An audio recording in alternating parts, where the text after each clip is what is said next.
ఈ ప్రెగ్నెన్సీ టైంలో Chinese food అంటే చాలా ఇంట్రెస్ట్ ఉంటుంది. బట్ అస్సలు హెల్తీ కాదు. అజినోమోటో వేస్తారు అక్కడ. సాస్‌లన్నీ కూడా వేస్తారు. అస్సలు హెల్తీ కాదు. సో, ఇంట్లోనే హెల్తీగా చికెన్ ఫ్రైడ్ రైస్ అనేది చూపిస్తున్నాను. ఫస్ట్ బోన్‌లెస్ చికెన్ తీసుకోండి. ఉప్పు, కారం, పసుపు, ధనియాల పొడి, జీలకర్ర పొడి, అల్లం ఉల్లి పేస్ట్ ఏసి కలిపెట్టుకున్నాను. గరం మసాలా కూడా వేయలేదండి. హెల్త్‌కి అస్సలు మంచి కాదు. ధనియాల పొడి అండ్ జీలకర్ర పొడి చాలా చాలా మంచిదనమాట.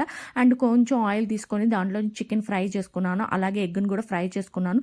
సేమ్ ఆయిల్ తీసుకొని ఆ తర్వాత కొంచెం ఆనియన్స్, కొంచెం క్యారెట్, ఆ తర్వాత కరివేపాకు, ఆ తర్వాత కొంచెం పచ్చిమిర్చి ఏసుకున్నాను. దాంట్లోని ధనియాల పొడి, జీలకర్ర పొడి, ఉప్పు, కారం ఏసేసుకొని కలిపెట్టేసుకున్నానండి. ఏదైతే చికెన్, ఎగ్ ఉందో అది కూడా వేసేసి మంచిగా కలిపెట్టేసుకున్నాను. మనం వండుకున్న అన్నాన్ని కొంచెం ఆరబెట్టేసుకొని దాన్ని కూడా వేసేసుకొని కలిపెట్టేసుకున్నాను. ఉప్పు, కారం చూసుకొని మంచిగా తినేయడమే అనమాట. లాస్ట్‌లో కొంచెం కొత్తిమీర అయితే యాడ్ చేశాను. అలాగే మనకి తోటకూర అనేది కూడా చాలా ఇంపార్టెంట్. సో, తోటకూర ఫ్రై చేసుకొని తింటున్నాననమాట.